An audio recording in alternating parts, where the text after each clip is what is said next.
Amin.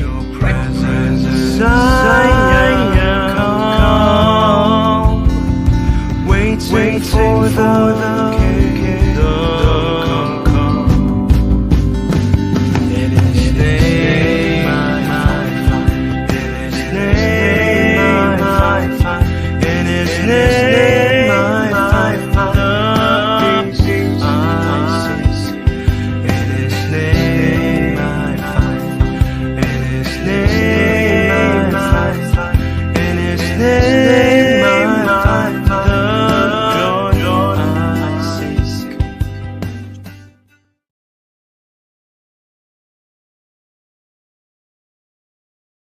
Ya, Shalom, selamat malam Bapak Ibu yang terkasih di dalam Kristus. Selamat pagi bagi Bapak Ibu yang stay di Amerika. Dan selamat siang menjelang sore bagi Bapak Ibu yang stay di Jerman. Selamat bertemu kembali pada kelas pembelajaran firman Tuhan pada hari Senin, tanggal 1 Juli 2024. Tidak terasa ya Bapak Ibu, kita sudah masuki lagi bulan yang baru. Baik, untuk malam ini kita akan belajar tentang materi beriman pada janji Tuhan. Dan seperti biasa, untuk kelas hari Senin ini akan dibawakan oleh Pak Pendeta Dr. Setio Nugroho, MTH. Baik, Bapak Ibu sekalian, sebelum kita memulai kelas pembelajaran kita akan membukanya dengan berdoa terlebih dahulu. Mari Bapak Ibu kita berdoa. Bapak kami yang di surga, terima kasih dan puji syukur ya Bapak, karena kembali sekali lagi kami bisa berkumpul pada hari ini, malam ini di kelas Ema Adonai dalam keadaan sehat, dan juga terima kasih ya Bapak, karena tadi walaupun ada masalah di awal kelas kami, tetapi semua bisa dapat terkendali dengan baik, itu semua karena anugerah-Mu ya Bapak, kasih karunia-Mu. Dan biarlah kiranya pada kelas pembelajaran kami kali ini juga selalu ada penyertaan Bapak dan juga pimpinan Bapak. Dan berkatilah saya ya Tuhan sebagai moderator di dalam kelas ini untuk bisa memimpin pembelajaran kelas ini dari awal hingga akhir dengan baik dan semua dapat berjalan dengan lancar. Berkati juga para operator yang bekerja di belakang layar ya Tuhan, mampukan mereka juga dapat melakukan tugas dan kewajibannya dengan sebaik-baiknya. Dan juga berkati internet kami ya Tuhan, dan juga segala perangkat yang kami pakai dalam pembelajaran kelas kami ini, sehingga semua dapat berjalan dengan baik, dengan lancar, tanpa kendala satupun. Dan terutama berkatilah hamba-Mu, Pastor Tio, yang akan menyampaikan kebenaran firman-Mu Tuhan. Biarlah Kau urapi setiap perkataan dari Pastor Tio, dan juga Kau berikan hikmat yang hanya daripada-Mu Tuhan, sehingga Pastor Tio dapat menyampaikan kebenaran firman-Mu sesuai dengan kehendak hati-Mu, dan juga dapat memberikan kepada kami pemahaman dan pengertian yang benar. Dan juga berkati kami semua ya Tuhan yang berada di dalam kelas ini. Terangi hati dan pikiran kami, buka hati dan pikiran kami dengan Roh-Mu Tuhan, sehingga kami mampu menangkap setiap pembelajaran yang disampaikan oleh Pastor Tio kepada kami dengan pemahaman yang benar dan juga dengan pemahaman yang baik sesuai dengan kehendak hati-Mu Tuhan. Terima kasih Tuhan, kami serahkan kelas pembelajaran ini di dalam tangan-Mu, dan kami patahkan segala kuasa kegelapan yang akan menghalangi pembelajaran kelas kami ini dalam nama Yesus. Dan juga materaikanlah kebenaran firman-Mu Tuhan dalam hati dan pikiran kami, dan jadikanlah itu rema, sehingga kami mampu mengajarkannya, kami mampu memberitakannya, dan kami juga mampu melakukannya di dalam kehidupan kami Tuhan. Terima kasih ya Tuhan, kami panjatkan doa ini atas nama Tuhan Yesus Kristus, Juru Selamat kami yang hidup. Haleluya. Amin. Baik, Bapak Ibu sekalian, sebelum kita masuk pada sesi tanya jawab dan diskusi, pada sesi pembelajaran kelas kita, maka kita akan melihat terlebih dahulu ini ya Bapak Ibu sekalian, profil dari narasumber kami, yaitu Pak Pastor Tio. Ya, sebentar.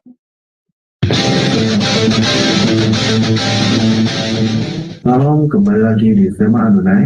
Dan kali ini kita akan memperkenalkan pembicara kita, yaitu Bapak Pendeta Setio Nugroho. Dan berikut adalah profil singkat dari beliau. dimulai dengan nama Film Bromo di kota Pahlawan Surabaya pada tanggal 4 Agustus 1996.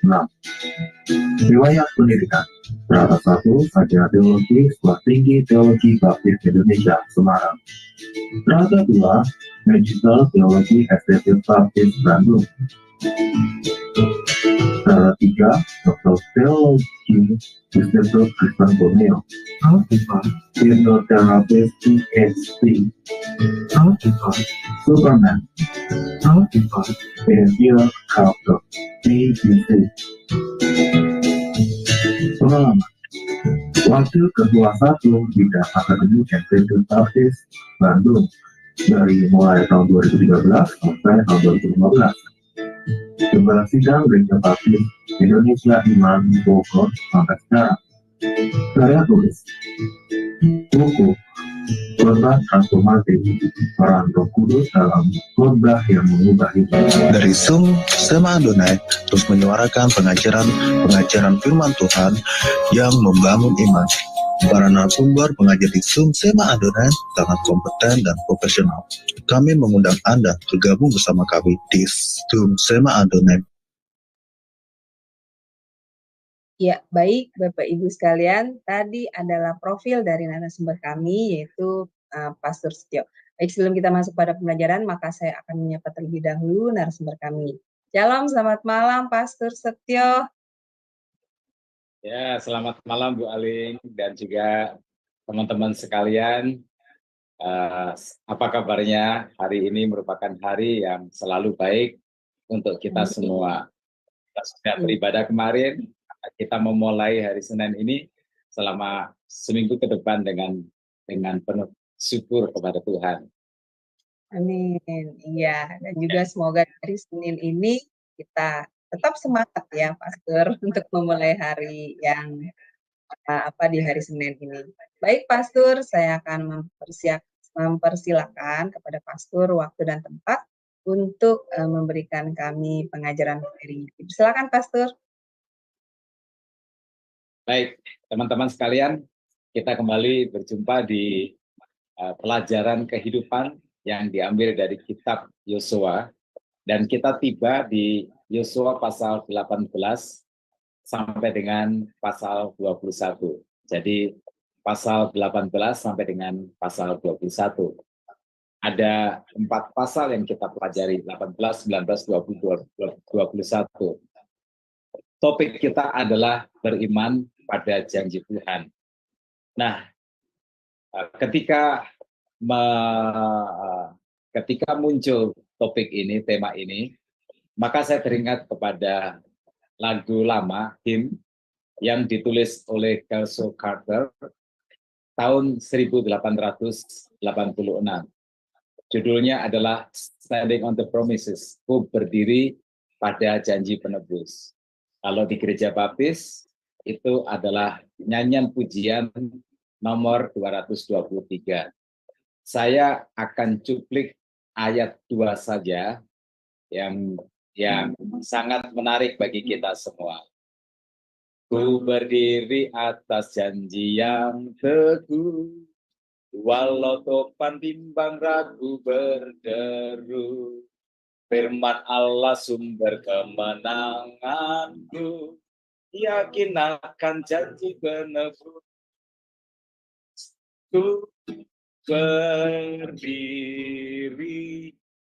berdiri atas janji Tuhan Yesus. Ku berdiri atas janji penebus. Ya, saya kira lagu ini cocok untuk tema kita, berdiri pada janji, beriman pada janji Tuhan.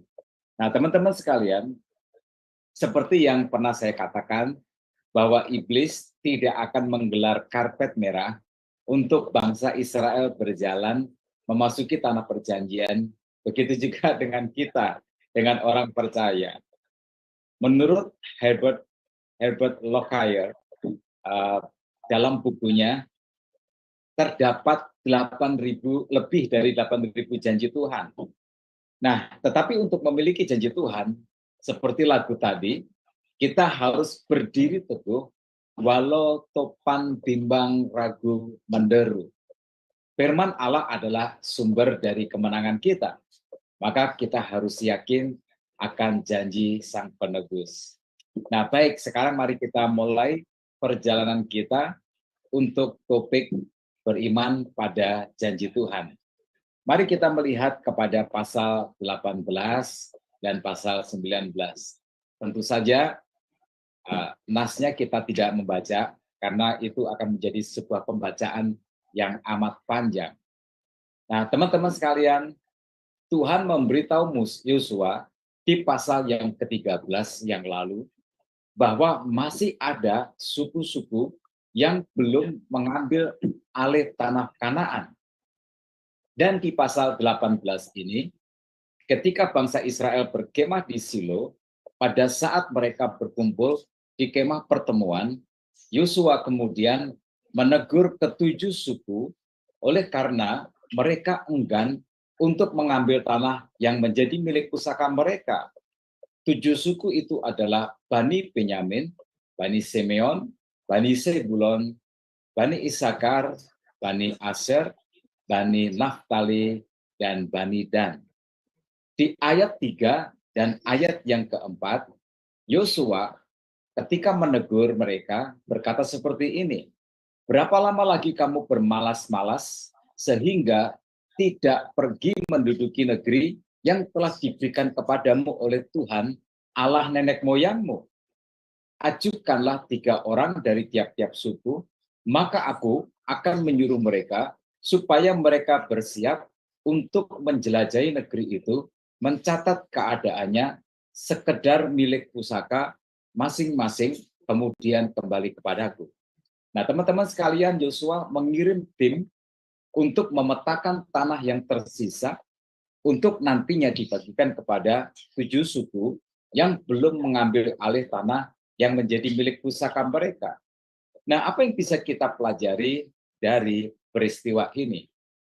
Kita perlu memiliki keteguhan hati. Ya, kita perlu memiliki keteguhan hati. Untuk mendapatkan milik pusaka mereka, maka 7 suku itu harus mengalahkan keengganan yang ada di dalam diri mereka. Yosua mengistilahkan keengganan itu dengan istilah bermalas-malas. Malas untuk berjuang, malas untuk berperang lagi, merasa nyaman berkumpul dengan suku-suku yang lain yang terlebih dulu sudah mendapatkan milik pusaka mereka. Nyaman nebeng di tanah suku yang lain, merasa aman dan merasa nyaman berkumpul bersama-sama. Semua ini membentuk wilayah kenyamanan, membentuk zona nyaman, dan akhirnya ke-7 suku itu menjadikan zona nyaman mereka sebagai milik pusaka dari mereka, dan mereka malas untuk berperang. Nah, teman-teman sekalian, kadang tantangan kita untuk berhasil, kadang tantangan kita untuk mendapatkan apa yang menjadi impian kita, itu tidak berasal dari sulitnya kita berjuang, itu tidak berasal dari besarnya tantangan ataupun rintangan, itu tidak berasal dari lawan yang begitu hebat, tetapi itu berasal kadang-kadang datang dari dalam diri kita sendiri, yang bersifat mental. Kita tidak mau keluar dari zona nyaman kita malas untuk berjuang, atau kurangnya impian di dalam hidup kita, atau kita menyalahartikan falsafah hidup menerima. Ya, kita menerima saja apa yang Tuhan berikan kepada kita, tapi itu diartikan secara salah. Nerimo itu adalah sebuah sikap setelah kita berjuang dengan hebat, maka kemudian kita nerimo apa hasilnya. Ya, bukan mendahulukan sikap nerimo, lalu kemudian kita menghilangkan tindakan untuk berjuang. Bukan seperti itu. Yaitu namanya bersikap apatis. Atau menyalahgunakan falsafah hidup mengalir seperti air. Ya, mungkin falsafah itu punya makna yang lain yang bagus, tetapi kemudian digunakan untuk mengistilahkan dengan istilah yang bijak dari sesuatu yang tidak dilakukan itu. Nah, teman-teman sekalian, ini peringatan bagi kita, bagi 7 suku yang malas mengambil milik pusaka mereka. Kalau kita tidak mau berjuang keras, kita tidak mau bekerja keras untuk membangun impian kita, maka kita akhirnya akan bekerja untuk membangun impian dari orang lain. Itu peringatan bagi kita semua. Kalau kita tidak mau berjuang keras, membangun impian kita sendiri, maka kita akhirnya akan bekerja keras untuk membangun impian orang lain. Ketika kita merasa hidup kita tidak diberkati seperti orang lain, seringkali kita menyalahkan Tuhan. Kita bilang Tuhan tidak adil, padahal sebenarnya kita sendiri yang sudah tidak adil memperlakukan diri kita sendiri. Kita tidak mau berjuang membangun impian kita sendiri, tetapi kita malah bekerja keras membangun impian orang lain.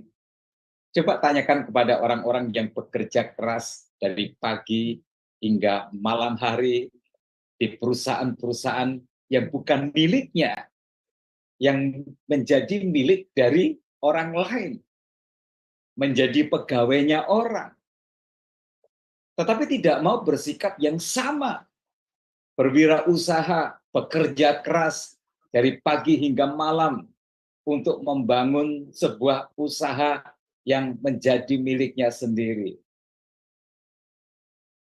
Kalau saya berangkat sesekali pagi hari naik kereta api, naik kereta komuter ya dari Bogor menuju ke Jakarta karena ada sebuah keperluan. Ribuan orang, jam 5 pagi pun mereka sudah datang naik kereta yang pertama, berangkat bekerja, lalu kemudian pulang malam hari, bekerja keras siang dan malam, bukan untuk membangun impiannya sendiri, tetapi membangun impiannya orang lain. Karena mereka bekerja di perusahaannya orang lain.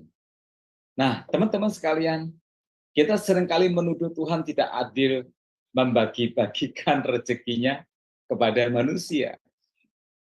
Ada yang kekurangan.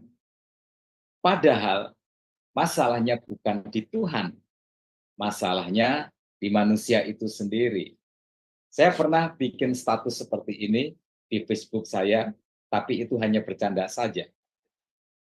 Kan begini, katanya harta itu kan titipan dari Tuhan.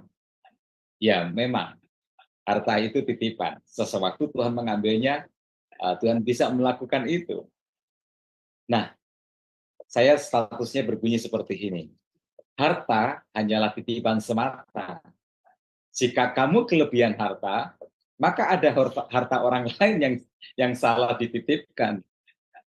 Dan jika kamu kekurangan harta, maka temukanlah segera di mana hartamu sudah salah dititipkan. Jadi teman-teman sekalian, Yosua menegur 7 suku yang masih bermalas-malasan untuk mengambil milik pusaka mereka. Nah, kita memerlukan yang namanya keteguhan hati. Beriman kepada janji Tuhan itu seharusnya menjadi penyebab rajinnya kita bekerja, menjadi penyebab kita mau berjuang keras, bekerja keras, kita bekerja dengan optimis, yakin bahwa suatu saat nanti pasti akan menghasilkan hasil yang baik, yakin kepada janji Tuhan itu menjadi penyebab bahwa kita bekerja dengan bersemangat, rasa capek tidak dirasakan, karena kita percaya pada janji Tuhan, bahwa apa yang kita tabur itu pasti akan kita tuai. Jadi itu yang bisa kita ambil sebagai sebuah pelajaran bahwa beriman pada janji Tuhan itu membutuhkan keteguhan hati. Ya, jangan memberi alasan, ya, membuat excuse untuk kita tidak berjuang, untuk kita tidak berkeringat, untuk kita tidak membanting tulang meraih impian kita. Teman-teman sekalian, lalu kemudian kita lihat apa hasilnya setelah Yosua memberi teguran kepada 7 suku itu. Di pasal 18 ayat 11 sampai dengan 28, suku Benyamin dikatakan mendapatkan tanah milik mereka sendiri. Lalu ayat pasal 19 ayat 1 sampai dengan ayat 9, suku Simeon mendapatkan tanah milik mereka sendiri. Pasal 19 ayat 10 sampai dengan 16, suku Sebulon yang tadinya seperti yang lain belum mendapatkan tanah, akhirnya punya tanah mereka sendiri. Pasal 19 ayat 17 sampai dengan 23, suku Isakar akhirnya punya tanah mereka sendiri. Pasal 19 ayat 24 sampai dengan 31, suku Aser akhirnya mendapatkan impian mereka memiliki tanah sendiri. Pasal 19 ayat 32 sampai dengan 39, suku Naftali juga memiliki tanah mereka sendiri. Pasal 19 ayat 40 sampai dengan 48, suku Dan juga punya tanah mereka sendiri. Dan pada pasal 19 ayat 45 sampai dengan 51, ada wilayah yang dikhususkan untuk diberikan kepada Yosua untuk menjadi milik pusaka Yosua dan keturunannya. Nah, tentu itu wajar. Mengapa? Karena tanpa dipimpin oleh Yosua, maka ketujuh suku itu masih nebeng di tanah milik 5 suku yang lain. Nah, kalau begitu apa pelajarannya bagi kita di sini? Teman-teman sekalian, peranan pemimpin itu sangatlah penting. Peranan pemimpin itu sangatlah vital. Kita tetap membutuhkan seorang pemimpin yang hebat, yang mampu untuk mengobarkan semangat iman kita, yang mampu untuk menaikkan iman kita ketika kita sedang turun, yang mampu untuk membakar kita, membangkitkan keyakinan kita, untuk kita terus berjuang sampai kita mendapatkan apa yang kita inginkan.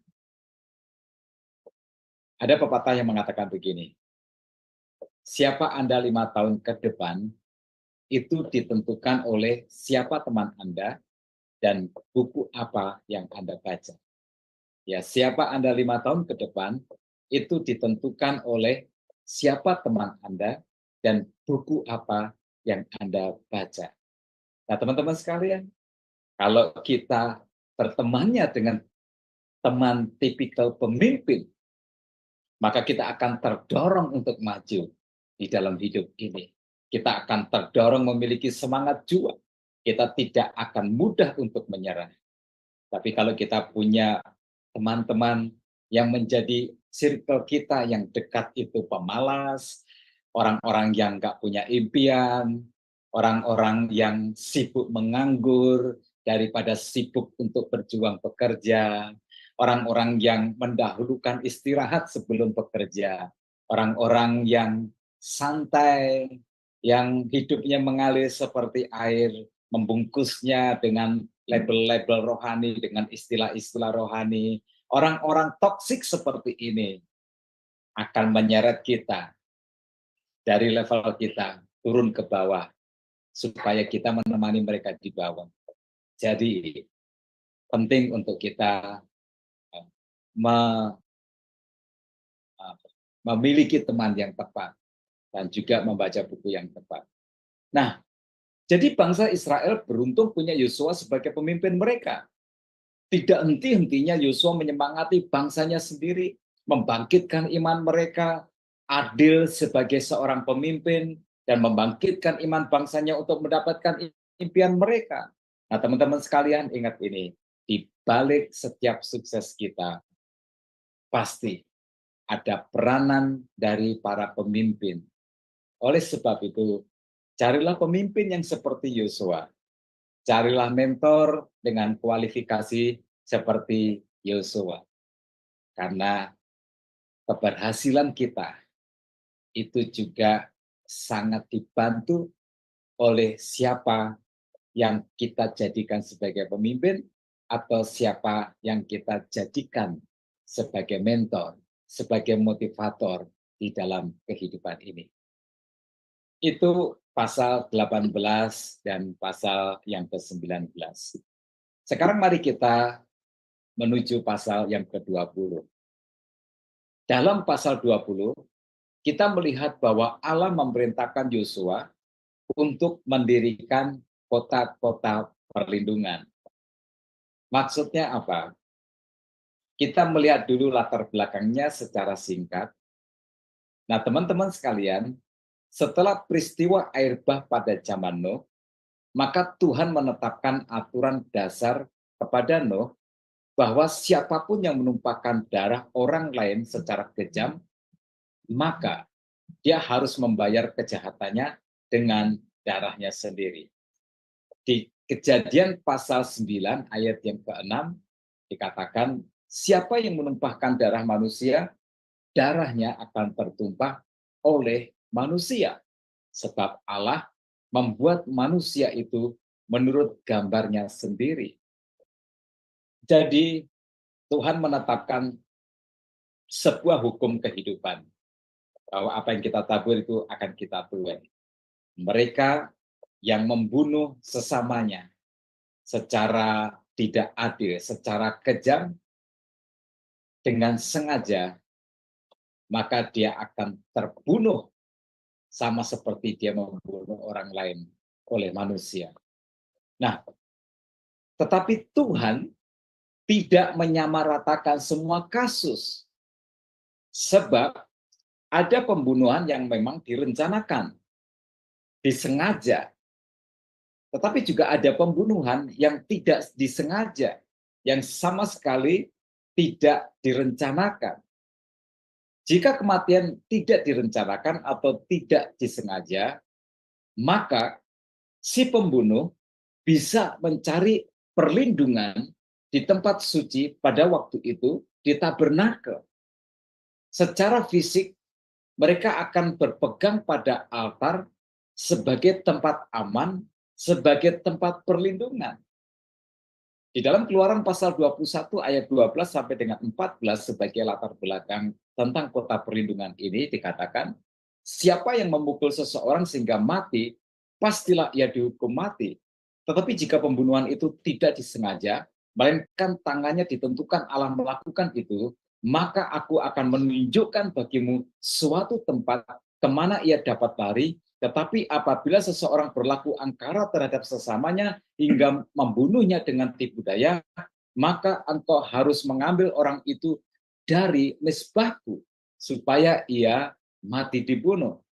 Nah, teman-teman sekalian, sistem seperti ini yang selama ini dijalankan oleh bangsa Israel selama 40 tahun dalam pengembaraan mereka di padang gurun. Dan sistem itu juga yang dilaksanakan oleh mereka selama 7 tahun masa penaklukan Kanaan di bawah kepemimpinan Yosua. Karena tabernakel secara fisik berada di pusat bangsa ini. Tetapi setelah orang Israel, jadi setiap orang Israel dapat melarikan diri ke dalam tabernakel, lalu kemudian mencari tempat perlindungan di sana. Bila dia sengaja atau tidak sengaja melakukan pembunuhan. Tetapi ketika seluruh bangsa Israel sudah menempati tanah Kanaan, sudah tersebar di seluruh wilayah Kanaan, maka mereka membutuhkan tempat perlindungan yang juga harus tersebar di antara wilayah mereka. Maka Tuhan menetapkan 6 kota perlindungan, tempat di mana siapapun yang telah membunuh orang lain secara tidak sengaja dapat melarikan diri. Dalam masyarakat Israel pada masa itu, ya ada kepolisian, belum ada. Ya, nggak ada penyelidikan terhadap kejahatan. Jadi itu adalah tanggung jawab moral dari anggota keluarga yang paling dekat dengan korban pembunuhan. Untuk apa? Untuk menuntut balas, untuk menuntut keadilan, untuk menyelidiki dan kemudian membalaskan pembunuhan itu. Itu menjadi sebuah budaya atau menjadi sebuah sistem sosial yang biasa berlaku pada masa itu. Dan dalam teks kita, orang seperti ini disebutkan sebagai penuntut tebusan darah atau penuntut darah. Nah, teman-teman sekalian, tentu saja dalam kasus seperti ini, subjektivitas bisa terjadi. Emosi yang tidak terkontrol, kepedihan yang mendalam, kemarahan yang tak dapat dikendalikan dari keluarga korban atau penuntut tebusan darah dapat mengaburkan penilaiannya. Bisa juga mereka tidak mau bersusah payah untuk mencari tahu apakah pembunuhan ini disengaja atau tidak. Akan selalu ada kemungkinan untuk membalas kematian seperti itu dengan membunuh seseorang yang tidak bersalah atas kejahatan tanpa mempertimbangkan kasusnya. Itu sebabnya mengapa kota-kota perlindungan itu diperintahkan oleh Tuhan supaya dibuat. Nah, teman-teman sekalian, ayat yang ke-7 menyantumkan 3 kota di sebelah barat Sungai Yordan dari utara ke selatan. Lalu kemudian di ayat yang ke-8 itu dicantumkan 3 kota di sebelah timur Sungai Yordan dari selatan ke utara. Nah, tentang kota perlindungan ini ada ketentuan-ketentuannya. Yang pertama, tempat yang menjadi kota perlindungan itu haruslah berada di tempat yang strategis sehingga mudah untuk diakses oleh siapapun yang mencari perlindungan. Di kitab Ulangan pasal 19 ayat yang ketiga, Tuhan membuat ketentuan tentang infrastruktur yang menopang kota perlindungan ini. Ayat 3 dari Ulangan pasal 19 berkata, engkau harus menetapkan jauhnya jalan dan membagi dalam 3 bagian wilayah negeri yang diberikan Tuhan Allahmu untuk dimiliki olehmu, supaya setiap pembunuh dapat melarikan diri ke sana. Jadi harus ada infrastruktur yang dibuat supaya tidak seorang pun terhalang ketika mereka berlari untuk mencari perlindungan di kota perlindungan ini. Kemudian ketentuan yang berikutnya adalah gerbang kotanya itu tidak boleh dikunci supaya dapat diakses 24 jam. Nah, bayangkan saja jika seandainya ada seseorang yang lari menempuh misalnya jarak 40 km, 60 km atau berapalah seperti itu. Dengan berjalan kaki tentunya ke kota perlindungan. Sementara dia dikejar-kejar oleh penuntut tebusan darah. Lalu ketika sampai di gerbang kota perlindungan itu, ternyata pintu gerbang itu sudah ditutup karena sudah sore hari, sudah jam kerjanya sudah tutup. Maka tidak ada tempat perlindungan bagi orang yang seperti ini. Jadi gerbang kotanya harus tidak boleh dikunci. Kemudian ketentuan yang ketiga adalah keselamatan pembunuh ini dijamin selama dia berada di kota perlindungan. Di kitab Bilangan pasal 35 ayat 26 sampai dengan 28 dikatakan, tetapi jika terjadi bahwa pembunuh itu keluar dari batas kota perlindungan tempat ia melarikan diri dan penuntut darah mendapat dia di luar batas kota perlindungannya dan penuntut darah membunuh pembunuh itu, maka tidaklah ia berhutang darah. Sebab pembunuh itu wajib tinggal di kota perlindungan sampai matinya imam besar, tetapi sudah matinya imam besar, bolehlah pembunuh itu kembali ke tanah kepunyaannya sendiri. Nah, pembunuh itu harus tinggal di kota perlindungan itu sampai kemudian perkaranya diadili. Lalu kemudian ketentuan yang berikutnya adalah kota perlindungan ini diperuntukkan untuk semua orang. Baik untuk umat Israel yang sedang berperkara maupun untuk orang asing yang sedang berperkara. Lalu pelajaran apa yang bisa kita peroleh dari kota perlindungan ini di pasal yang ke-20 ini? Teman-teman sekalian, yang pertama, Tuhan meletakkan sistem peradilan sebagai dasar kehidupan berbangsa dan bernegara. Harus ada sistem peradilan sebelum memutuskan menjatuhkan sebuah hukuman. Keadilan harus ditegakkan, keadilan harus dibangun, dan keadilan harus dijamin. Siapa yang bersalah, ya memang harus dihukum. Dan ini akan membuat sebuah kehidupan bangsa dan negara akan berjalan tenang dan tertib. Tanpa sistem peradilan yang baik, negara akan chaos. Masyarakat akan baku hantam sendiri. Akan ada hukum rimba. Lalu kemudian pelajaran yang kedua dari kota perlindungan ini. Kota perlindungan ini menjadi gambaran bagi karya Tuhan. Misalnya di dalam kitab Mazmur pasal 61 ayat yang ketiga, pemazmur berkata, sungguh engkau telah menjadi tempat perlindunganku, menara yang kuat terhadap musuh. Sebuah ungkapan iman pemazmur kepada Tuhannya, bahwa Tuhannya adalah tempat perlindungan baginya. Lalu kemudian yang ketiga, kota perlindungan ini menjadi tipologi Kristus di Perjanjian Baru. Di dalam Roma pasal 6 ayat 23 dikatakan, sebab upah dosa itu ialah maut, tetapi kasih karunia Allah ialah hidup yang kekal dalam Kristus Yesus Tuhan kita. Dalam Matius pasal 11 ayat 28 dikatakan, marilah kepadaku semua yang letih lesu dan berbeban berat, aku akan memberikan kelegaan kepadamu.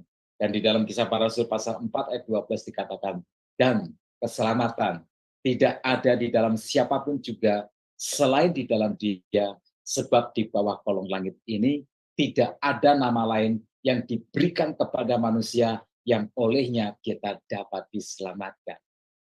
Jadi teman-teman sekalian, apa kaitan kota perlindungan ini dengan topik kita beriman pada janji Tuhan? Tuhan Yesus adalah tempat perlindungan bagi semua orang yang berdosa. Sebab semua orang sudah jatuh ke dalam dosa, dan Alkitab berkata bahwa upah dosa itu ialah maut, kematian kekal. Dan Kristus mati di atas kayu salib untuk membayar lunas hukuman dosa itu. Sehingga barang siapa datang kepada Kristus, dosanya akan diampuni. Hukumannya ditiadakan, sebab sudah dibayar oleh Kristus melalui kematiannya di atas kayu salib. Kasih Tuhan Yesus tersedia untuk semua orang tanpa terkecuali. Di dalam Yesus, kita memperoleh perlindungan dari hukuman kekal akibat dosa kita. Itu pelajaran yang bisa kita peroleh dari kota perlindungan di pasal 20. Sekarang kita masuk kepada pasal yang terakhir, yaitu pasal 21. Di pasal 21 ini teman-teman, kita melihat bagaimana Tuhan menepati janjinya. Pasal ini diawali dengan sebuah laporan di ayat 1 sampai dengan ayat yang ketiga. Kemudian datanglah para kaum keluarga orang Lewi menghadap Imam Eliezer, menghadap Yosua bin Nun, dan menghadap para kepala kaum keluarga di antara suku-suku orang Israel, dan berkata kepada mereka di Silo di tanah Kanaan demikian, Tuhan telah memerintahkan dengan perantaraan Musa supaya diberikan kepada kami kota-kota untuk didiami dan tanah-tanah penggembalaan untuk ternak kami. Lalu ayat yang ketiga, lalu orang Israel memberikan dari milik pusaka mereka kota-kota yang berikut dengan tanah-tanah pengembalaannya kepada orang Lewi, seperti yang dititahkan Tuhan. Teman-teman sekalian, pembagian tanah Kanaan kepada suku Israel belum dianggap selesai sampai orang Israel memberikan kepada suku Lewi kota-kota dan tanah penggembalaan yang menjadi hak dari orang Lewi. Diambilkan dari tanah milik pusaka tiap-tiap suku. Kemudian di di ayat 41 dan 42 dilaporkan, seluruh kota-kota orang Lewi di tengah-tengah milik orang Israel ada 48 kota dengan tanah-tanah pengembalaannya. Kota-kota itu masing-masing ada tanah-tanah pengembalaannya di sekelilingnya. Demikianlah kota-kota tadi seluruhnya. Nah, kita lihat pada akhirnya bahwa bangsa Israel tidak mengabaikan perintah Tuhan. Di bawah kepemimpinan Yosua, semua perintah Tuhan, baik yang diterima melalui Musa, sewaktu Musa masih hidup dan dipesankan kepada Yosua, maupun diterima oleh Yosua langsung dari Tuhan, semuanya itu dilakukan tepat satu persatu. Orang Lewi yang ditugaskan khusus untuk melayani Tuhan, melayani di kemah pertemuan, dan mengajarkan hukum Taurat, Tuhan mereka tidak mendapatkan tanah sebagai milik pusaka mereka, sebagaimana yang diterima oleh suku-suku yang lain.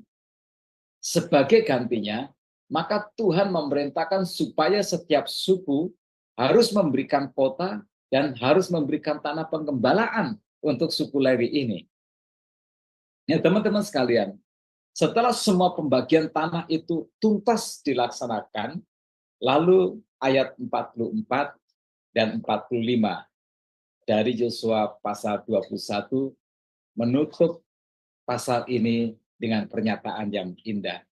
Ayat 44 dan 45, dan Tuhan mengaruniakan kepada mereka keamanan ke segala penjuru, tepat seperti yang dijanjikannya dengan bersumpah kepada nenek moyang mereka. Tidak ada seorang pun dari semua musuhnya yang tahan berdiri menghadapi mereka. Semua musuhnya diserahkan Tuhan kepada mereka. Ayat 45. Dan dari segala yang baik yang dijanjikan Tuhan kepada kaum Israel, tidak ada yang tidak dipenuhi, semuanya terpenuhi. Teman-teman, apa pelajaran rohani yang bisa kita petik dari ini semua? Yang pertama, beriman pada janji Tuhan itu tidak pernah sia-sia. Tetapi seperti pada pelajaran ini, kita harus aktif, kita harus berjuang, kita harus fight, kita harus berani, kita harus bekerja keras. Kita tidak bisa ongkang-ongkang kaki. Tuhan tidak memberkati mereka yang pemalas, sekalipun berlindung dengan dalih-dalih rohani. Beberapa kali saya bertemu dengan orang Kristen yang tidak mau bekerja, yang gengsi untuk bekerja. Dengan dalih, saya berdoa saja kepada Tuhan. Saya mengandalkan Dia. Kalau saya punya keperluan, saya berserah kepada Tuhan. No, itu nggak benar, ya, itu tidak benar. Beriman pada janji Tuhan itu tidak sia-sia, tetapi kita sendiri harus berjuang. Karena beriman itu menjadi penyebab kita bekerja dengan gembira, dengan optimis, dengan yakin bahwa akhirnya kita nanti pasti akan berhasil. Kemudian pelajaran yang kedua, pelajaran rohani yang kedua. Teman-teman sekalian, Tuhan membayar iman kita tidak hanya dengan penyediaan berkat, tetapi juga kemenangan atas setiap musuh-musuh kita. Seperti yang dikatakan di dalam ayat 44 bagian B, tidak ada seorang pun dari semua musuhnya yang tahan berdiri menghadapi mereka. Semua musuhnya diserahkan Tuhan kepada mereka. Ingatkah kita bagaimana Tuhan Yesus memperingatkan murid-muridnya? Itu berarti juga Tuhan memperingatkan kita. Tuhan Yesus berkata, lihat, aku mengutus kamu seperti domba di tengah-tengah serigala.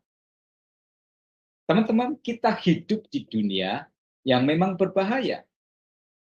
Tetapi ingat ini, Tuhan juga berjanji untuk melindungi dan untuk membela kita.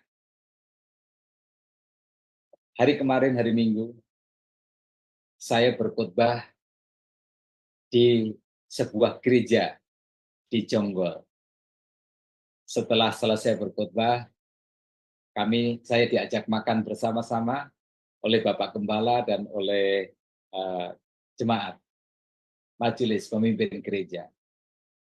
Lalu muncullah kisah bagaimana gereja itu mengalami tantangan. Gembala yang sebelumnya dan gembala yang sekarang itu hampir dipukuli oleh seseorang karena mereka berusaha untuk diusir dari tempat itu, gerejanya, tempat ibadahnya.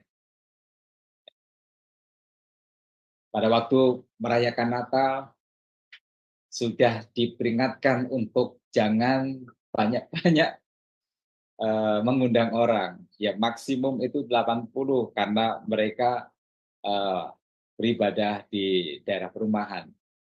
Tapi ternyata yang datang jauh lebih banyak, lebih dari 100. Lalu kemudian didatangilah mereka oleh pimpinan sekelompok umat dari yang lain sambil membawa pedang. Itu pengalaman gembala yang sebelumnya. Dan pengalaman gembala yang baru, dia hampir dihajar. Kerah bajunya sudah dipegang, luar biasa. Tetapi Tuhan memberikan kepada mereka pertolongan. Kemudian teman-teman yang ketiga, Tuhan tidak akan pernah gagal untuk menggenapi janjinya.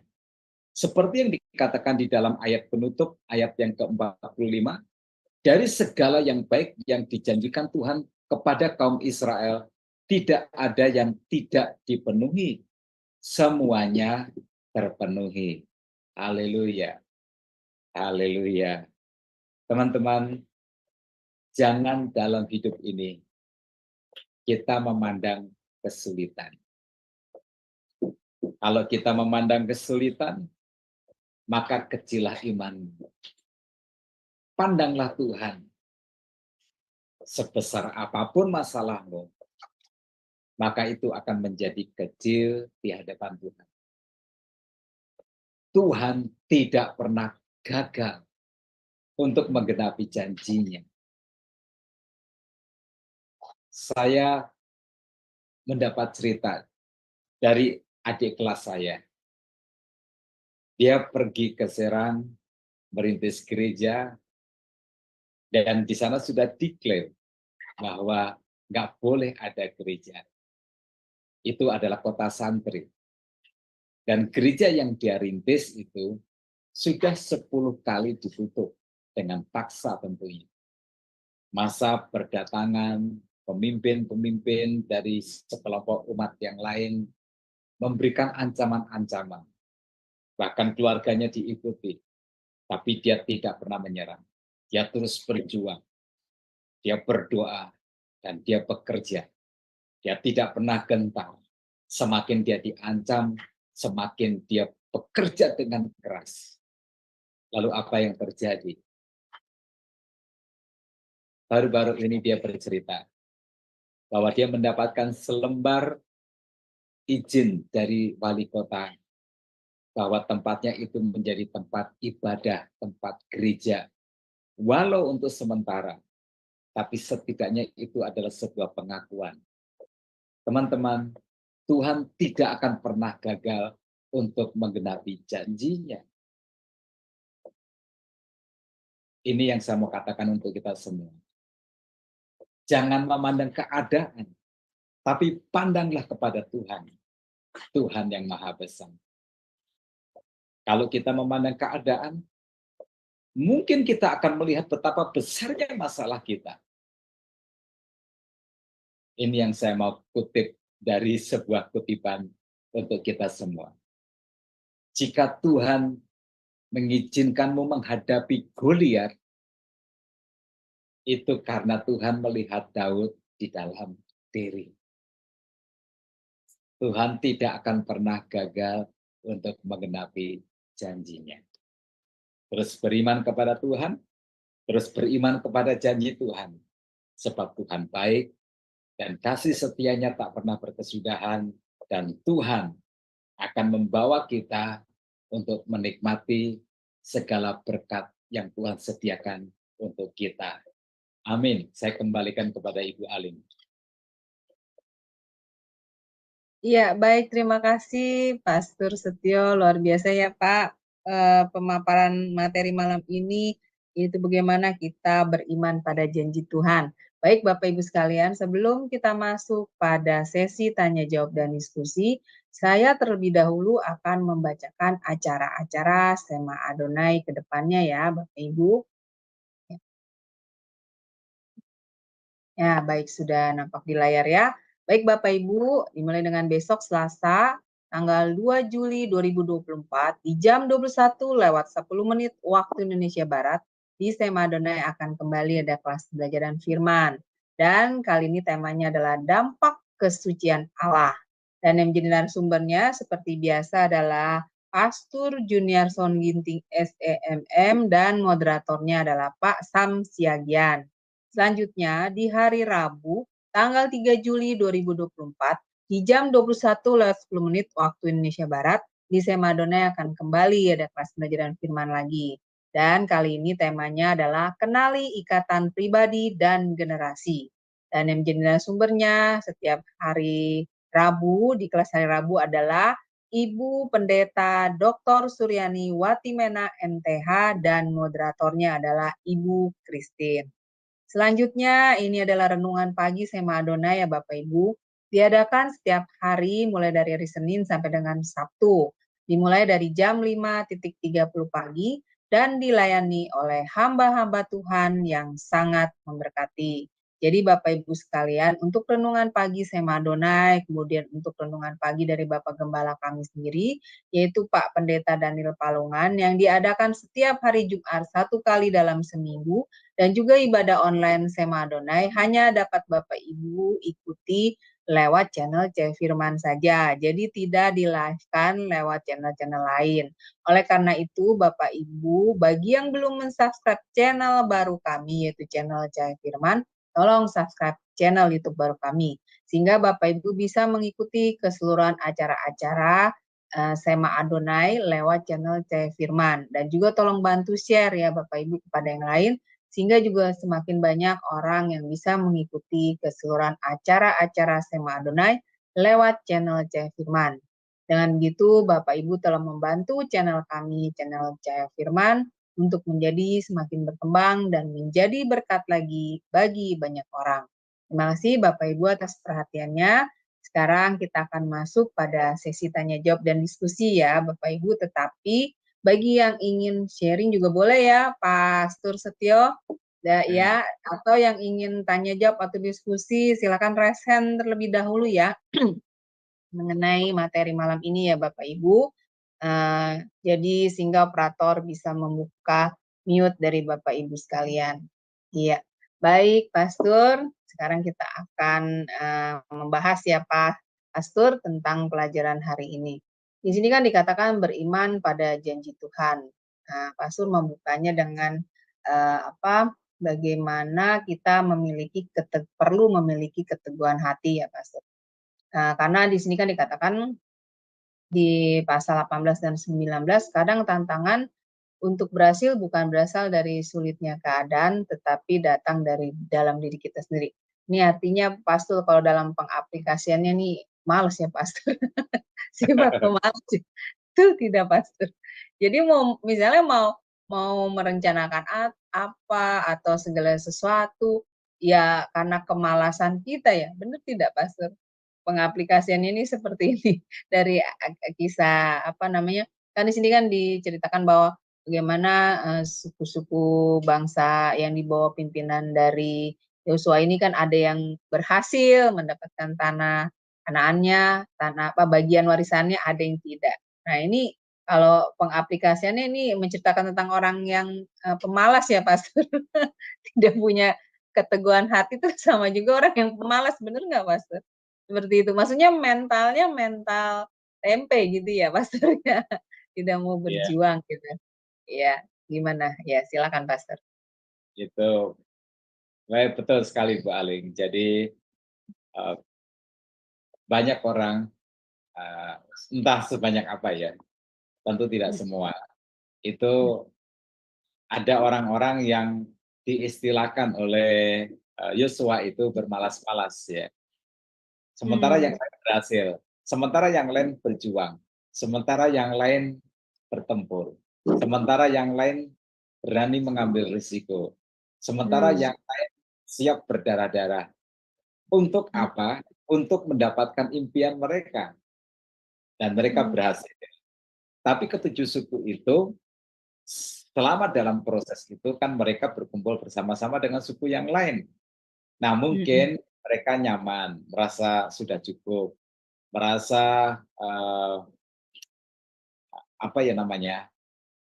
Akhirnya menjadi malas, malas untuk berjuang, malas untuk berperang, malas untuk membangun strategi mengambil alih milik pusaka yang sudah ditentukan untuk mereka. Nah, jadi tantangan terbesar dari sebuah kesuksesan atau halangan terbesar dari sebuah kesuksesan seringkali bukan sulitnya keadaan, tetapi justru datang dari diri kita sendiri, dari mental yang lemah, ya bersikap lembek terhadap diri kita sendiri. Padahal hidup itu keras, tapi kita lembek kepada diri kita sendiri. Udahlah, buat apa sih kamu susah-susah? Buat apa sih kamu harus berisiko? Buat apa sih? Nah, tanpa orang itu menyadari akibatnya. Akibatnya apa? Akibatnya adalah kita nggak mendapatkan apa yang kita impikan, yang kita inginkan. Ya. Bukankah kehidupan ini, baik itu di Alkitab maupun dalam kehidupan nyata, ada orang-orang yang terlahir dalam keadaan yang kurang beruntung, miskin, tidak punya kesempatan yang baik, tapi kemudian bisa berhasil. Ya kita dicontohi yang sekarang ini kan Pak Jokowi. Pak Jokowi itu berasal dari keluarga miskin. Dia tinggal di bantaran sungai di daerah Bukit Duri, Putaran, Jakarta. Ya, dia tinggal di bantaran sungai itu. Ya, ada rumah-rumah yang terbuat dari kayu apa begitu. Miskin lah. Terus naik Metro Mini ketika dia pergi ke sekolah. Gitu. Saya pernah naik Metro Mini pergi ke sekolah itu bayarnya Rp25. Rp25. Walaupun tarifnya udah naik, tetap aja namanya pelajar bayarnya Rp25. Dan naiknya juga diam aja. Susah lah kalau mau ngomelin pelajar. Ya, itu. Tapi coba lihat ya, coba lihat. Beliau tangguh, beliau membiarkan impiannya menjadi sebuah kenyataan melalui bekerja keras. Ya, jadi kita melihat bahwa halangan untuk sukses itu seringkali datang dari dalam diri kita sendiri, dan itu yang dialami oleh 7 suku itu, ya, sehingga mereka tidak mendapatkan apa yang seharusnya mereka dapatkan. Jadi itu kesimpulannya diringkas intisarinya, udahlah memang kamu malas. Banyak alasan. Ya, itu begitu Bu Aling. Nah, mengenai materi malam ini saya jadi ingin sharing nih, Pastor. Berarti kan sebenarnya Tuhan itu memang memberikan berkat ya bagi anak-anaknya ya, Pastor. Maksudnya bukannya kegagalan, tapi Betul. keberhasilan ya kan. Nah, saya punya sharing, punya cerita ya, Pastor. Seperti saya menemukan satu keluarga, dia itu keluarga yang miskin ya, Pastor. Jadi bukannya keluarga yang kaya dan kebetulan yang menjadi kepala keluarganya ini tidak bekerja, tuh. Tetapi, saya melihat perjuangan dari ibunya ya, Pastor ya, istrinya gitu, dia berjuang dengan, berjualan gitu untuk menyekolahkan anak-anaknya supaya punya masa depan gitu ya, Pas. Nah, dan saya melihat loh, Pastor, maksudnya anak-anaknya ini juga anak-anak yang baik. Jadi mereka tahu keluarganya, orang tuanya bukan orang yang berada dan mereka termasuk, keluarga yang miskin ya. Tetapi anak-anaknya ini mempunyai kelebihan, yaitu mereka pinter-pinter sekolahnya, Pastor. Luar biasa, pinter ya, dan mereka ini, memang anak-anak yang baik. Nah, ini mungkin di sini yang dimaksud dengan, kita kalau mau berhasil itu ya memang harus berjuang. Nah, anak-anak ini tahu mereka mempunyai kelebihan pada otaknya, kecerdasan otaknya ya. Jadi mereka, sekolah dengan, benar sungguh-sungguh sehingga mereka, mendapat nilai tertinggi. Tertinggi setiap, tingkat. Mereka bukan hanya satu kelas loh, tetapi satu sekolah. Nilai mereka paling tertinggi. Nah, karena perjuangan mereka, mereka akhirnya mendapat, perhatian dari kepala sekolah gitu, karena melihat prestasinya ya anak-anaknya ini. Lalu anak yang pertama yang berjuang anak pertama dulu. Lalu, kepala sekolah ini, melihat, wah anak ini luar biasa cerdas ya. Dan, akhirnya, tergeraklah hati kepala sekolah itu untuk mencarikan anak ini beasiswa sekolah pada saat dia kuliah. Jadi dicari, pendonor beasiswanya itu loh, maksudnya untuk membiayai dia sekolah. Dan puji Tuhan, dia kuliah ini, dia bisa kuliah jadinya, ya Pastor. Dan dia kuliah di Trisakti loh, Pastor. Kuliahnya, dibayarin ya kan, ada, pendonor beasiswanya yang dicarikan oleh kepala sekolahnya dan dia lulus sampai selesai mendapat gelar. Nah, kemudian setelah dia selesai mendapat gelar, dia kan bekerja dong ya, Pastor. Nah, dari dia bekerja, kemudian dia bisa membiayai adik-adiknya. Jadi dia ada 2 adik ya, jadi dia 3 bersaudara dan adik-adiknya itu semua, sekolah sampai lulus kuliah. Bayangkan Pastor, dari kisah Yosua ini saya jadi melihat kehidupan, teman saya ini, gitu loh. Jadi memang benar ya Pastor, sebenarnya Tuhan itu memberkati kehidupan kita anak-anaknya ya Pastor, asalkan kita mau berjuang, gitu. Asalkan kita mau, tetap, fokus gitu, terus kita tetap, bersandar kepada Tuhan, selalu ada jalan. Nah ini, makanya akhirnya mereka mendapatkan kehidupan yang layak sekarang, puji Tuhan. Seperti itu ya, sama juga pengaplikasiannya seperti itu ya. Jadi memang harus harus ini ya, Pastor, kita harus tidak boleh pesimis, berarti gitu ya, Pastor? Walaupun kita dalam keadaan, keluarga yang awalnya kelihatan nggak punya masa depan gitu, miskin, tetapi kan Tuhan pasti memberikan kelebihan pada kita, misalnya kecerdasan otak kita atau hal-hal lain yang bisa kita bangun untuk membuat kita berhasil, asalkan kita jangan males ya Pastor. Betul tidak? Ya Ya, seperti betul. itu ya. Jadi kalau Iya. kita khusus untuk kasus ini ya, kasus ketujuh suku itu, Mhm, kita ambil pelajarannya. Ya, sementara yang lain kan sudah dapat tanah ya. mhm, Masalah mereka apa? Itu juga masalah kebanyakan semua orang di zaman yang sekarang. Itu mhm. kurang maunya bekerja keras ya. Iya, Maunya betul. bekerja keras, ya. Heeh, Mereka kurang sibuk untuk membangun impian, tapi mereka lebih sibuk untuk menganggur. Saya suka iya, selalu menggunakan istilah itu, sibuk nganggur. betul. Ya, Mengasihi diri sendiri ya Pastor, nah, ibaratnya iya. gitu. Iya, Mengasih, betul. mengasihani diri sendiri. Ya, Heeh, Karena saya berulang-ulang mengajak orang yang nganggur, saya pikir masalah orang nganggur itu nggak punya pekerjaan atau tidak punya kesempatan, ya, tidak diberi kesempatan. Tapi lebih mudah ngajakin orang sibuk daripada orang nganggur. Ya, orang nganggur itu waktunya itu kayaknya apa ya? Untuk sesuatu yang baik, yang positif, yang menghasilkan itu kayaknya dia nggak punya waktu. Betul. Waktu menganggurnya itu sayang sekali untuk ditukar dengan bekerja keras gitu. Nah, makanya saya seringkali menggunakan istilah sibuk menganggur. Sibuk nggak ngapa-ngapain. Kan sibuk bekerja, sibuk menganggur. Nah, ini Ibu Christine lagi menjawabkan lebih mahal, Pastor, katanya. Iya, iya betul Apanya yang sekali. lebih mahal Memang, ini? iya, apanya nih Ibu Christine yang lebih Lebih mahal mahal? apanya? Bisa dibuka mute-nya Ibu, sudah dikasih co-host ya, silakan bergabung. Oh, harga waktunya lebih Oh, mahal.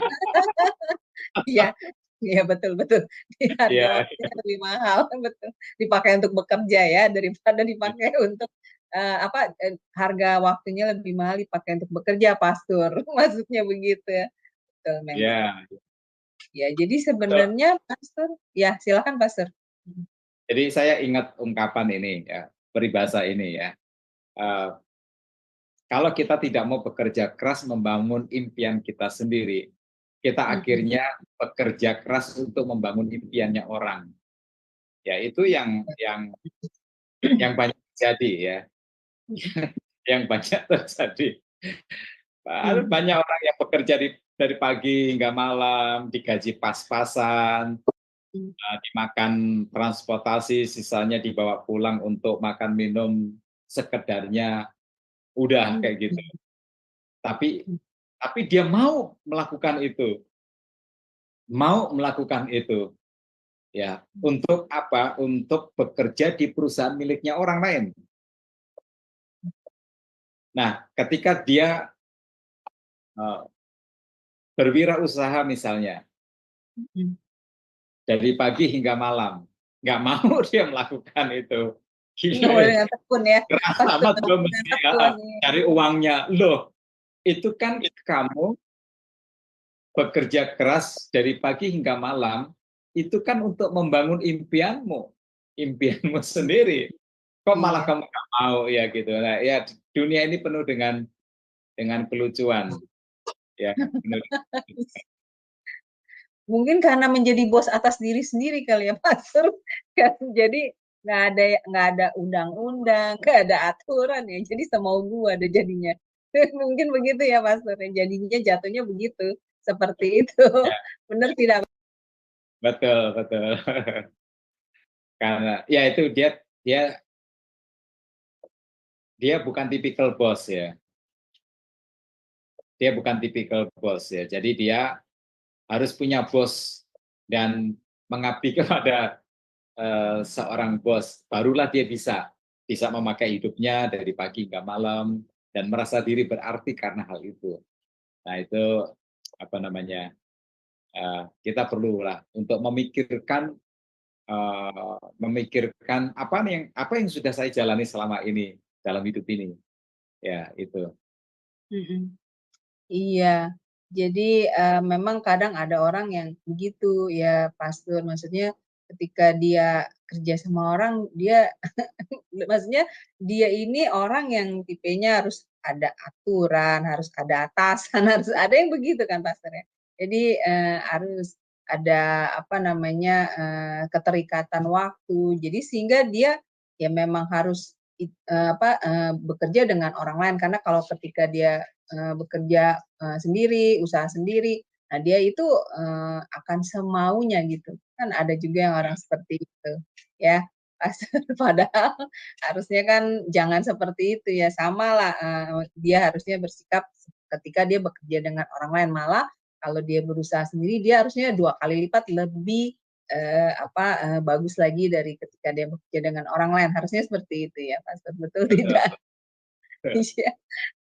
Ya itulah Pastor, kadang-kadang manusia seperti itu ketika dikasih, oleh Tuhan apa, anugerah ya bisa buka usaha sendiri, dia malah bukan sungguh-sungguh, mengelola usahanya itu, tetapi malah jadi bersikapnya negatif. Kebalikan dari ketika dia bekerja pada orang lain ya, benar tidak Pastor? Kan ada yang bermental seperti itu ya. Jadi kalau tidak ada, aturan, tidak ada apa namanya, keterikatan waktu, malah dia, bersikapnya, bukan menimpalinya dengan yang positif, tapi justru dengan hal-hal yang negatif ya. Nah, makanya itulah sebenarnya Tuhan itu sudah memberkati semua ya, Pastor, anak-anaknya, tinggal bagaimana pilihan kitanya ya dalam menyikapi apa yang sudah Tuhan kasih karuniakan kepada kita ya, anugerah. Benar ya, Pastor, seperti itu.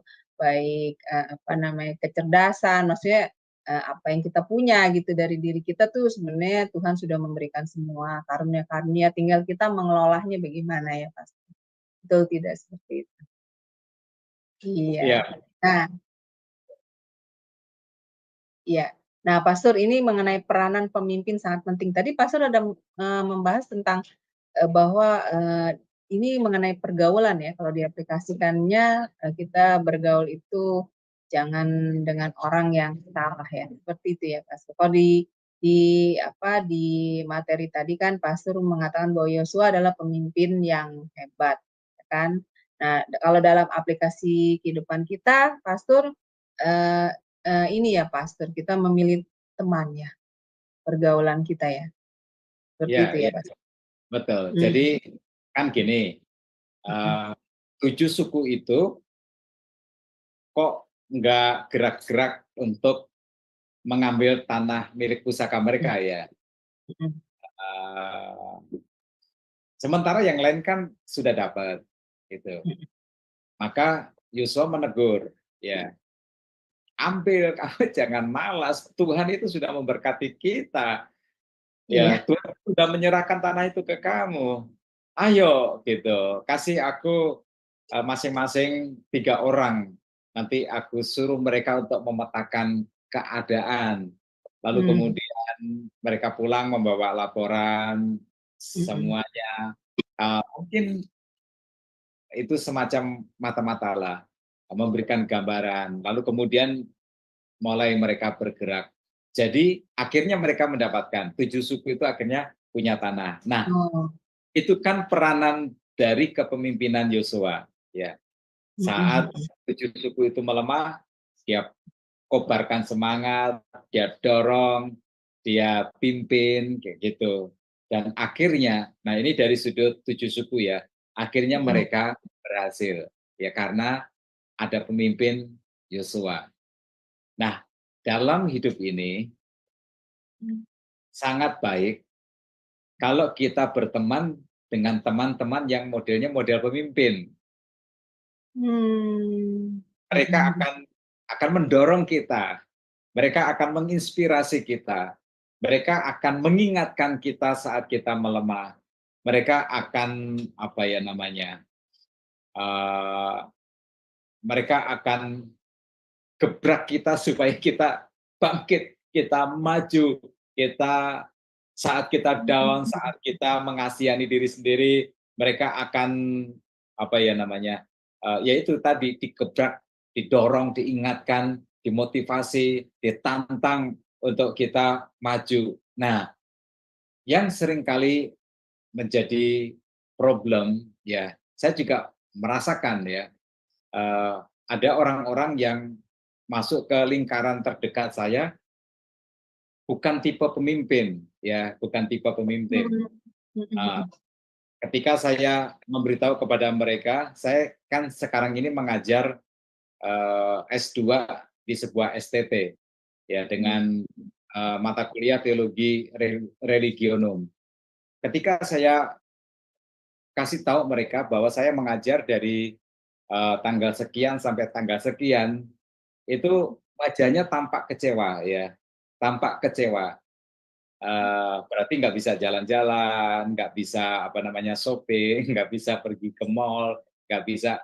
Ya orang-orang seperti ini nggak sibuk untuk membangun impian. Malah ketika ada orang lain yang bekerja keras, dia merasa ditinggalkan. Nah, orang-orang seperti ini sepertinya menahan kita stuck di level kita, atau bahkan kalau perlu kita ditarik ke bawah sehingga kita menemani mereka. Jadi siapa teman kita itu sangat mempengaruhi kita. Ya. Kalau kita berhasrat maju dan kita komit dengan kemajuan itu, sementara teman kita itu tidak, kita pasti konflik. Kita nanti dibilang sombong, nggak punya waktu. Maksudnya nggak punya waktu itu kan nggak punya waktu, kongko-kongko nggak penting kayak gitu. Betul, Pak. Dan ketika kita maju, dan ketika kita maju mereka iri, bukan iri, yang terutama mereka merasa tertinggal, itu yang mereka takut. Ya, betul. Teman kegagalan saya untuk menemani kegagalan saya itu semakin sedikit. Nah, itu yang membuat mereka galau. Tapi kalau teman-teman kegagalannya itu banyak, mereka nyaman. Oh, enggak cuman gue kok yang gagal, itu juga gagal, itu juga gagal, itu juga gagal, semua orang gagal gitu. Nah, itu yang jadi masalah. Jadi teman, pilihlah tipikal pemimpin, karena mereka bisa support kita ya, Pastor ya, support kita ya. Kalau perlu kita digebrak dia sehingga kita bangkit. Betul, saya pernah juga pas mengalami seperti itu ya, nih saya sharing lagi.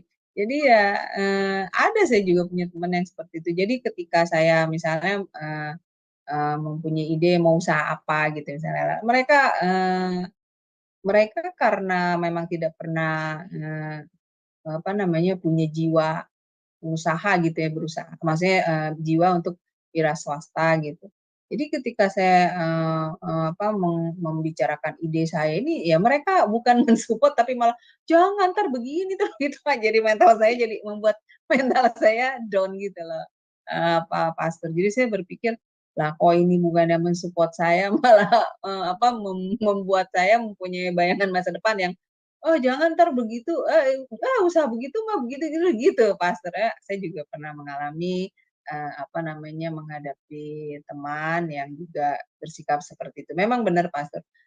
Teman kita bergaul itu memang kita harus bisa melihat ya, maksudnya memilih mana teman yang benar-benar bisa mensupport kita ya, Pastor, dalam hal yang positif tentunya. Apapun yang kita lakukan asalkan positif, mereka tuh mensupport kita gitu. Jadi memberi kita semangat untuk maju gitu, bukan malah membuat mental kita down ya. Seperti itu ya, Pastor ya.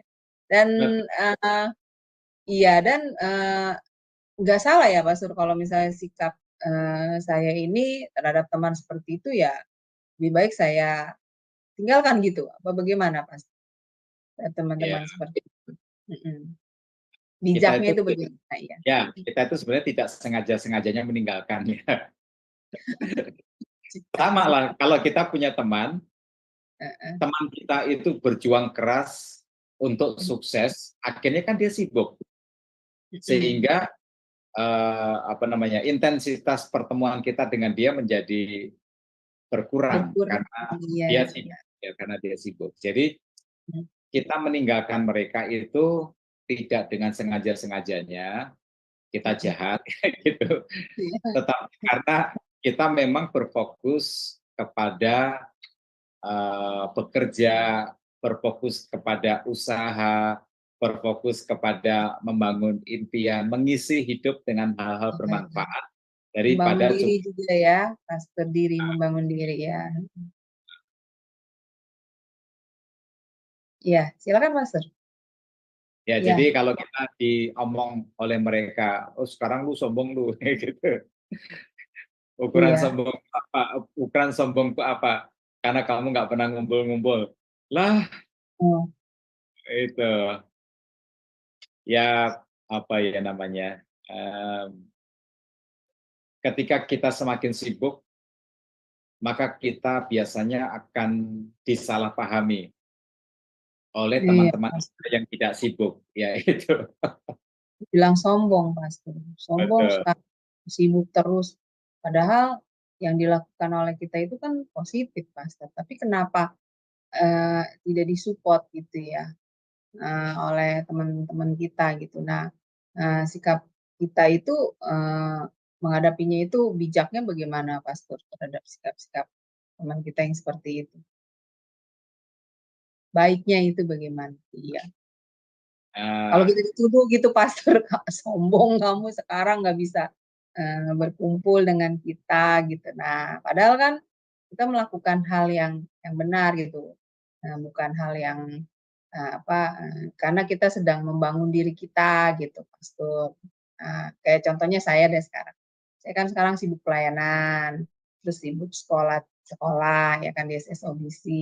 Nah, otomatis saya pasti akan mendahulukan pelayanan saya, kemudian saya akan mendahulukan sekolah saya. Nah, teman-teman berkumpul saya kan kalau ngajak pergi, kalau misalnya bentrokan dengan waktu saya pelayanan dan waktu saya sekolah ya pasti saya akan tolak. Nah, mereka bersikap sombong sekarang. Nah, padahal saya ini kan sedang Pastor, melakukan hal yang positif dan membangun diri sendiri. Nah, bagaimana sikap untuk menanggapi sikap teman saya itu, Pastor? Iya. Ya, apa namanya, orang seperti itu memang dia yang jelas kita memahami dulu psikologi mereka ya. Mereka merasa ditinggalkan, mereka merasa kitanya yang berubah ya, dan mereka merasa menjadi kelompok orang yang semakin sedikit. Itu yang paling memukul ya, paling tidak disukai. Ya, jadi kalau teman-teman yang yang nggak sukses, yang nggak berhasil, nggak ada pekerjaan, itu kan ada dalam psikologi yang nggak menguntungkan, ya, nggak membuat mereka tenang dan damai. Nah, mereka akan senang kalau teman yang sejenis itu banyak. Ketika teman yang sejenis itu mulai sukses, mulai sibuk membangun impian, akhirnya mereka menjadi menjadi seperti kok gue sendiri yang menderita, yang nggak beruntung dalam hidup ini. Nah, itu mereka nggak suka. Nah, itu kondisi mereka. Nah, bila demikian, maka berikan kata-kata yang manis saja.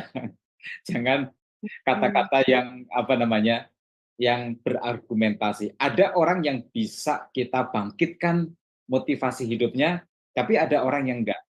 Nah, kalau yang jenis enggak ini, ya lebih baik kita berkata manis yang memberi alasan kenapa kita tidak lagi bisa bersama-sama dengan mereka. Ya, misalkan ya saya merasa banyak kekurangan, saya merasa harus banyak belajar sekarang, saya merasa harus menggunakan kesempatan saya gitu. Nah, saya selalu bilang, kenapa saya menulis hampir setiap hari, saya selalu mengatakan bahwa setiap orang itu kan semakin tua semakin pikun ya. Iya, Pak. Ya, saya itu kenyataan ya. Saya mencoba untuk memperlambat kepikunan saya harus melatih otak saya, gitu.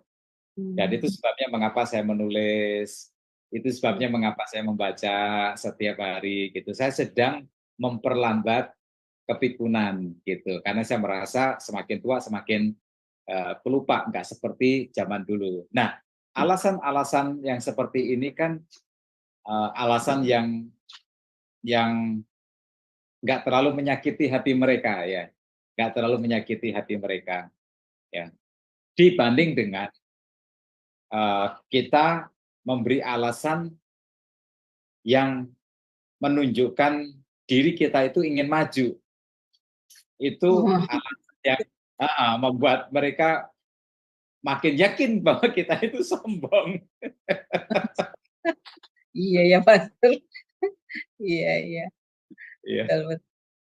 Iya, memang kita harus pandai-pandai ya, Pastor. Ya. Maksudnya dalam eh, berteman itu ya memang kita harus bisa bersikap bijak ya, Pastor, untuk menghadapi teman-teman yang tidak mensupport kita ya, ketika kita melakukan hal-hal yang positif yang membangun diri kita seperti itu ya, Pastor. Ya itulah cara pandang yang berbeda dari masing-masing orang ya dalam menyikapi bagaimana dia mengisi hidupnya. Ya, baik, luar biasa ya, Pastor, malam ini materinya.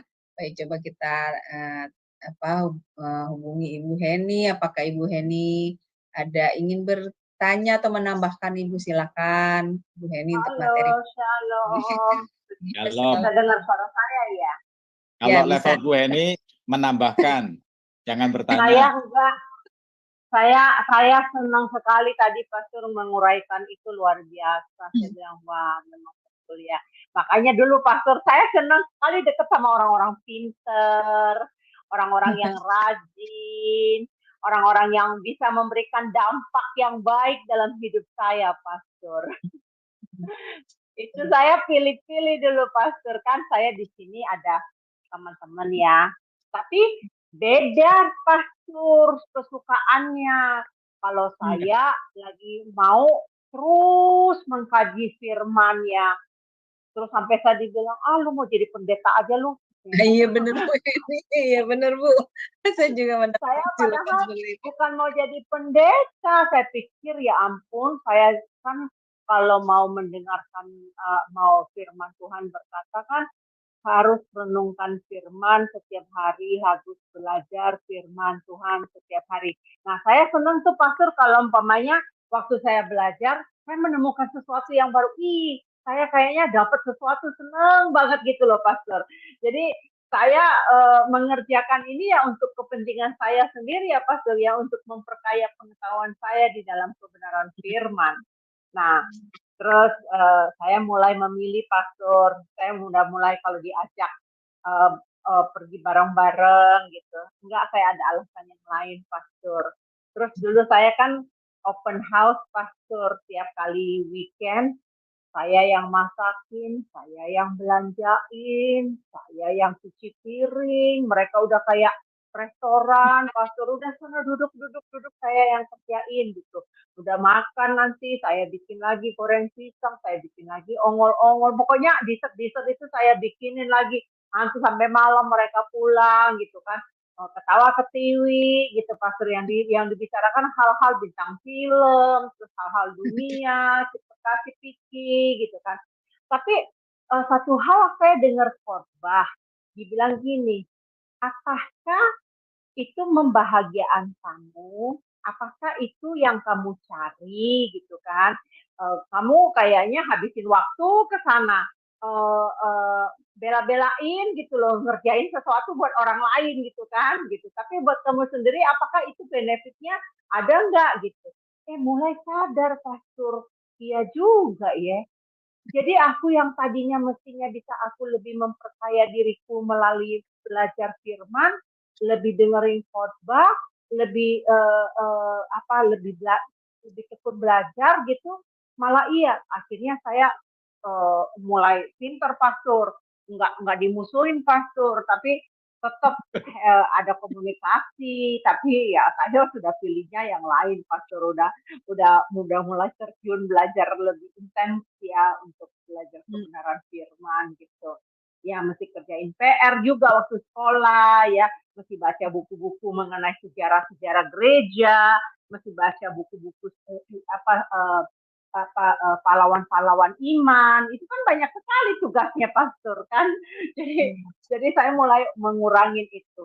Nah, terus Pastor tadi katakan, ya kita bekerja giat-giat buat orang lain, pergi pagi, pulang malam gitu, yang kerjain gitu ya. Nah itu juga saya merasakan hal itu juga Pastor. Tapi ya karena saya kerja sama orang, ya kayak tadi jam 5 pagi itu saya sudah keluar Pastor, udah berangkat dari rumah, ntar nggak tahu jam berapa sampai di rumah gitu kan, kerja. Tapi ya karena saya bekerja sama orang, ya itu saya lakukan. Tidak. Tapi di dalam hal lain, Pastor, saya melakukan di dalam bidang pelayanan. Saya tahu saya mati-matian. Kadang-kadang saya kayak tadi malam itu, saya masih beres-beresin studio, saya beres-beresin segala macam itu sampai tidur sampai malam. Saya pikir saya mesti tidur cepat ini ya. Katanya jam 11 lewat juga tuh baru selesai gitu kan Pastor. Tapi yang saya tahu Pastor, yang saya cari ini, yang saya sedang kerjakan untuk kerajaan sorga nanti. Jadi saya nggak mengeluh, saya sukacita Pastor. Oh ini bagian saya, karena saya mau mendapatkan mahkota yang indah Pastor. Nggak mau nanti saya pergi ke sana. Kan saya suka bergaya tuh Pastor. Kalau pergi belanja tuh Pastor saya cari, ini cocok nggak dibuat kepala gue ya? Nggak cocok, nggak pantas gitu kan. Cari yang cocok, yang modelnya bagus gitu kan. Nah, nanti di sana kalau aku dapetnya yang nggak bagus gimana Pastor? Kecewa kan? Jadi lebih bagus dari sekarang. Ini buat canda-canda aja Pastor, buat lelucon.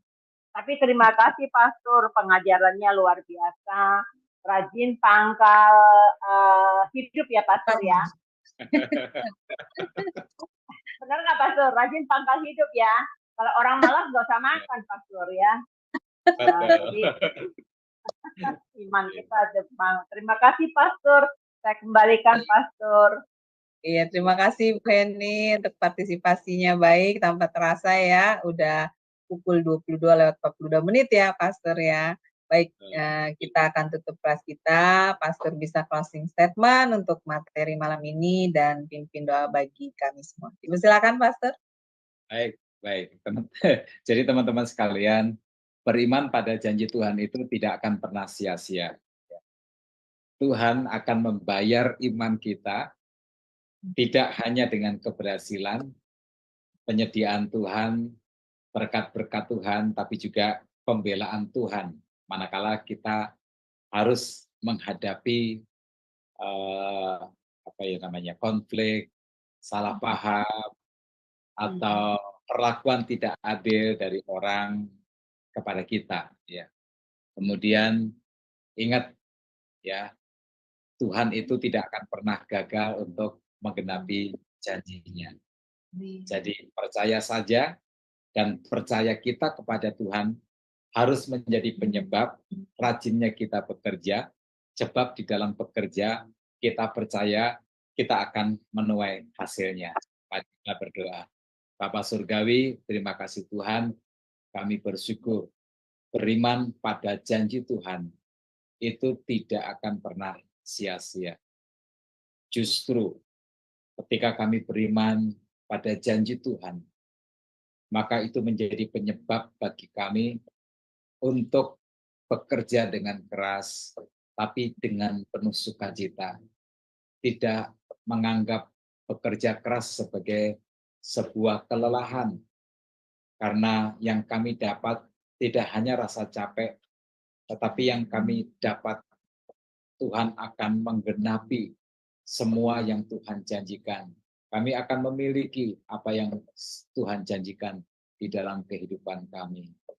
Tuhan, melalui ketujuh suku yang bermalas-malasan untuk mengambil alih tanah perjanjian, sekarang mereka mendapatkan hasil manis saat mereka dibangkitkan semangat motivasinya untuk bekerja keras. Ubahlah setiap kami Tuhan, bila ada di antara kami yang belum memaksimalkan waktu, tenaga, pikiran, semua sumber daya yang ada dalam kehidupan kami, talenta, karunia, bakat-bakat tertentu yang Tuhan rajut di dalam diri kami pada saat Tuhan menciptakan kami. Sekarang biarlah kami menggunakan itu semua untuk kehidupan yang lebih bermanfaat, yang akan membawa kami mengalami segala berkat Tuhan, yang membuat hidup kami punya manfaat bagi banyak orang. Terima kasih Bapa. Di dalam nama Tuhan Yesus, Tuhan juga memberkati Sema Adonai, Tuhan memberkati Bu Heni dan tim, Tuhan memberkati orang-orang yang mensupport pekerjaan Tuhan lewat Sema Adonai, dan juga Tuhan memberkati setiap pemirsa, baik yang menyaksikan langsung maupun yang menonton lewat siaran tunda. Di dalam nama Tuhan Yesus, biarlah segala pesan firman Tuhan ini akan sampai kepada mereka. Dan seperti janji Tuhan, firman Tuhan tidak akan pernah kembali dengan sia-sia. Dalam nama Tuhan kami, Yesus Kristus, kami berdoa, haleluya, amin. Baik, Pastor, terima kasih untuk pelayanannya yang luar biasa untuk kami semua. Semoga Pastor selalu diberi kesehatan dan pelayanannya diberkati Tuhan lebih dan lebih lagi menjadi berkat bagi banyak orang. Amin. Baik, Bapak Ibu, terima kasih untuk kebersamaannya dengan kami. Ya, sampai selarut ini, semoga pelajaran malam ini menjadi berkat bagi Bapak Ibu semua dan juga membuka paradigma Bapak Ibu ya, dengan lebih lagi sesuai dengan kehendak Tuhan. Baik Bapak Ibu, kelas ini akan tetap ada di minggu depan, di hari Senin, di pukul yang sama, pukul 21:10 waktu Indonesia Barat, dengan tema-tema yang menarik lainnya lagi, dan juga besok ada renungan pagi di Sema Adonai pukul 5:30 pagi ya Bapak Ibu, dan juga kelas-kelas selanjutnya di Sema Adonai selama seminggu penuh, dari hari Senin sampai dengan hari Sabtu. Jadi Bapak Ibu tetap stay bersama kami untuk kita belajar tentang kebenaran firman Tuhan ya Bapak Ibu. Baik, terima kasih Bapak Ibu. Selamat beristirahat. Tuhan berkati. Shalom, shalom, shalom.